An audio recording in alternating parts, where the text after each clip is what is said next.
Hi friends, ഇപ്പോൾ മലയാളീസ് കിച്ചണിൽ ഇന്ന് അടിപൊളി ഒരു തനി നാടൻ സ്റ്റൈൽ ഉള്ളിക്കറിയാണ്. ഈ ഉള്ളിക്കറിക്ക് പിന്നിലൊരു കഥയുണ്ട്, അത് ഞാൻ പറയാം. ഈ ഉള്ളിക്കറി എങ്ങനെ തയ്യാറാക്കുന്നു എന്ന് നമുക്ക് നോക്കാം.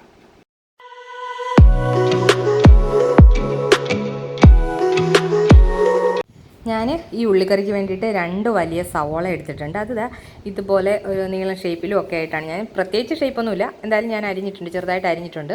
പിന്നെ ഒരു 6 പച്ചമുളക് എടുത്തിട്ടുണ്ട് കേട്ടോ. എരിവ് കുറഞ്ഞതായതുകൊണ്ട് ഞാൻ 6 പച്ചമുളക് എടുത്തു. പിന്നെ തക്കാളി എടുത്തിട്ടുണ്ട്, ഇഞ്ചിയും വെളുത്തുള്ളിയും ചതച്ച് വെച്ചിട്ടുണ്ട്. ഞാൻ തക്കാളി അരിഞ്ഞിട്ടില്ല കേട്ടോ, ഞാൻ വെള്ളത്തിൽ ഇട്ട് വെച്ചേക്കുന്നതേ ഉള്ളൂ. അതിന് ഉള്ളി ഇട്ടതിന് ശേഷം അരിയാമെന്ന് പറഞ്ഞിട്ടാണ് ഞാൻ വെച്ചിട്ടുള്ളത്. ഞാൻ അടുപ്പത്ത് പാൻ വെച്ചിട്ടുണ്ട്. പാനിൽ വെളിച്ചെണ്ണ ഒഴിച്ചു. ഞാൻ പറഞ്ഞില്ല, നാടൻ സ്റ്റൈൽ ആയതുകൊണ്ട് തന്നെ നമുക്ക് വെളിച്ചെണ്ണയാണ് ഏറ്റവും രുചി കൂട്ടുന്നത്. ആ വെളിച്ചെണ്ണയിലേക്ക് ഞാൻ 3 ഏലക്ക ചതച്ചതിട്ടിട്ടുണ്ട് കേട്ടോ. ഇനി ഇതൊന്ന് മൂക്കുന്ന സമയത്ത് നമുക്ക് ഇഞ്ചിയും വെളുത്തുള്ളിയും ചതച്ചത് കൂടി ഇതിനകത്ത് തട്ടി കൊടുക്കാം. ഞാൻ വെളുത്തുള്ളി അതിനകത്ത് ഇട്ടിട്ടുണ്ട്, നന്നായിട്ടൊന്ന് ഇളക്കി കൊടുക്കാം. ഇനി നമുക്ക് ഇതിലേക്ക് ഇഞ്ചി, അതുപോലെ സവോള, പച്ചമുളക് ഇതെല്ലാം കൂടെ ചേർക്കാം. ഓക്കെ, ഞാനപ്പം ഇഞ്ചി ചതച്ചതിട്ടു, അത് വീഡിയോ എടുക്കാൻ പറ്റിയില്ല കേട്ടോ. പിന്നെ കൂട്ടത്തിൽ തന്നെ പച്ചമുളക് സെപ്പറേറ്റ് അല്ല, പച്ചമുളകും സവോളയും ഒരുമിച്ചാണ് ഞാൻ ഈ ഒരു പാനിലേക്ക് ഇട്ടിട്ടുള്ളത്. ഇനി നമുക്ക് നന്നായിട്ടൊന്ന് ഇളക്കി ഒരു 2 മിനിറ്റ് മൂടി വെച്ച് വേവിക്കാം. അപ്പോൾ 2 മിനിറ്റ് ആകുമ്പോഴത്തേക്കിനും നമുക്ക് ഇതിൻ്റെ അടപ്പ് മാറ്റിയിട്ട് ബാക്കി കാര്യങ്ങൾ ചേർക്കണം. ബാക്കി കാര്യങ്ങൾ മീൻസ് തക്കാളി. ഇനി ആ സമയത്ത്, അത് വേവുന്ന സമയത്ത് നമുക്ക് തക്കാളി ചെറുതായിട്ടൊന്ന് അരിഞ്ഞു കൊടുക്കാം. ഞാൻ പ്രത്യേകിച്ച് ഷേപ്പിനൊന്നും അല്ല അരിയുന്നത്, നമുക്ക് ആ ഒരു രീതിയിൽ. കാര്യം നമുക്കിത് തക്കാളി ഉടഞ്ഞ് വരുന്നതാണ്, നമ്മൾ പീസായിട്ട് ഇടുന്നില്ല, അതുകൊണ്ട് തന്നെ ചെറുതായിട്ടൊന്ന് അരിഞ്ഞു കൊടുത്താൽ മതി. ഞാൻ 2 മിനിറ്റ് ആയിട്ടുണ്ട് കേട്ടോ. അപ്പോൾ ഒന്ന് സവോള വാടിയിട്ടുണ്ട്. അപ്പോൾ ഞാൻ പറഞ്ഞിട്ടുണ്ടായിരുന്നു ഈ ഉള്ളിക്കറിയുടെ പിന്നിലൊരു കഥയുണ്ടെന്ന്. ഈ കഥ വേറൊന്നുമല്ല, ചുരുക്കി പറയാം, വീടിനടുത്തൊരു ചായക്കട ഉണ്ടായിരുന്നു.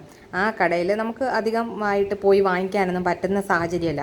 എന്നാലും അമ്മ അടുക്കളയിൽ കയറാൻ പറ്റാതെ വരുന്ന സാഹചര്യങ്ങളിൽ വീട്ടിൽ പുറം പണിക്ക് നിൽക്കുന്ന ഒരു ചേച്ചി പോയി അവിടുന്ന് ദോശയോ അപ്പോ കറിയോ വാങ്ങിച്ചുകൊണ്ട് വരാറുണ്ടായിരുന്നു. അവിടുന്ന് കൊണ്ടുവരുന്ന ആ ഒരു അപ്പത്തിൻ്റെ കൂടെ കിട്ടുന്ന ഉള്ളിക്കറിക്ക് ഭയങ്കര ടേസ്റ്റാണ്. ഈ അടുത്ത കാലത്ത് ഞാൻ അവിടുത്തെ ആ ചേച്ചിയെ കണ്ടപ്പോഴത്തേനും, എന്ന് വെച്ച് കഴിഞ്ഞാൽ ഇപ്പോൾ ഒരു അമ്മയുടെ പ്രായമായി, ആ അമ്മയുടെ അടുത്ത് ഞാൻ ചോദിച്ചു ഈ ഒരു കറിയുടെ റെസിപ്പി.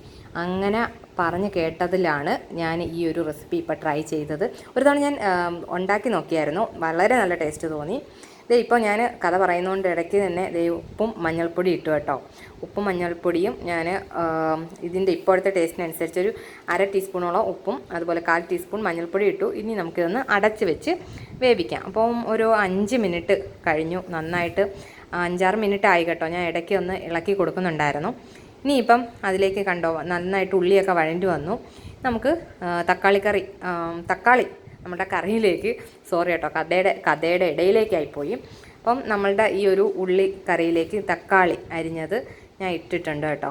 അപ്പം നന്നായിട്ട് ഇതൊന്ന് വെന്തുടയണം. നമുക്ക് ഉള്ളി ഈ ഒരു സവോളയാണ് നമുക്ക് ഇത് മെയിനായിട്ട് നിൽക്കേണ്ടത്. തക്കാളി നന്നായിട്ട് ഉടഞ്ഞു വരണം. അത് വേണ്ടിയിട്ട് നമുക്ക് നന്നായിട്ടൊന്ന് വീണ്ടും അത് അടച്ച് വെച്ചൊന്ന് വേവിക്കാം.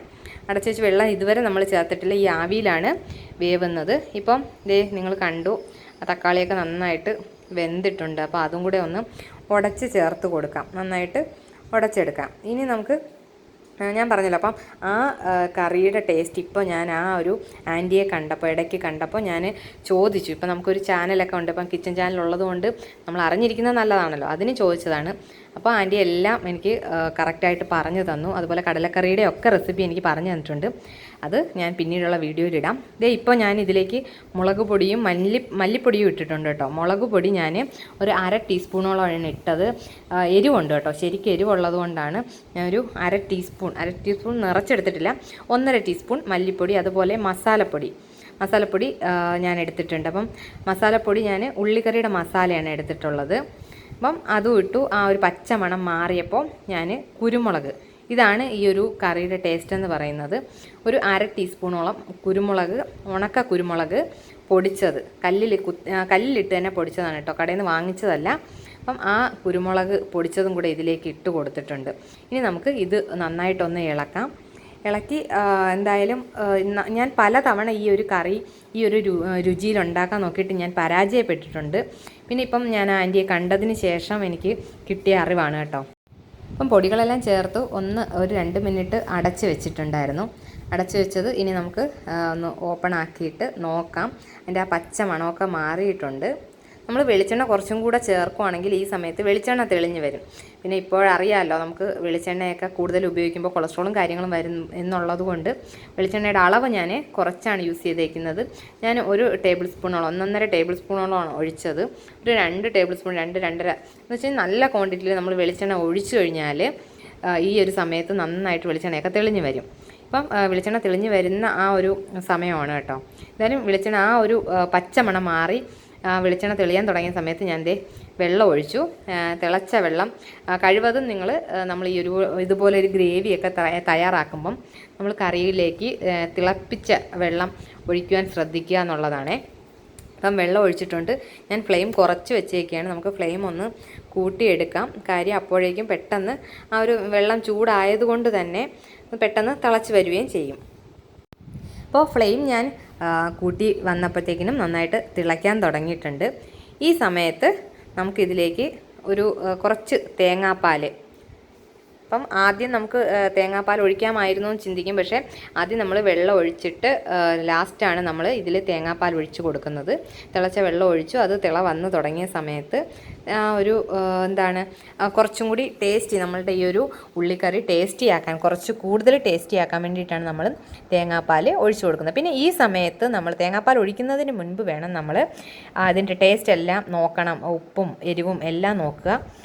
തേങ്ങാപ്പാൽ ഒഴിച്ച് കഴിഞ്ഞപ്പം നല്ല തിളയ്ക്കുമ്പോൾ കണ്ട നല്ല ടേസ്റ്റി ആയിട്ടുള്ള ആ ഒരു മണമൊക്കെ നല്ലതായിട്ട് വരുന്നുണ്ട് കേട്ടോ. പ്രത്യേകിച്ച് കുരുമുളകിൻ്റെയും ആ ഒരു ഇഞ്ചി വെളുത്തുള്ളിയുടെയും മണം നന്നായിട്ട് കിട്ടുന്നുണ്ട്. അപ്പോൾ എല്ലാവരും ഇതൊന്ന് ട്രൈ ചെയ്ത് നോക്കണം. പിന്നെ നാടൻ ഡിഷല്ലേ, ഞാൻ കുറച്ച് കറിവേപ്പില ലാസ്റ്റും കൂടി ഒരു ഗാർണിഷ് ചെയ്യാൻ വേണ്ടിയിട്ട് എടുത്തതാണ് കേട്ടോ. എന്തായാലും നല്ല ടേസ്റ്റി ആയിട്ടുള്ള ഈ ഒരു തനി നാടൻ സ്റ്റൈലിലുള്ള ഉള്ളിക്കറി നിങ്ങളും ട്രൈ ചെയ്ത് നോക്കാം. അടിപൊളി റെസിപ്പിയായിട്ട് ഇനിയും വരാം. ഈ ചാനലൊന്ന് സബ്സ്ക്രൈബ് ചെയ്യുക, ലൈക്ക് ചെയ്യുക. താങ്ക്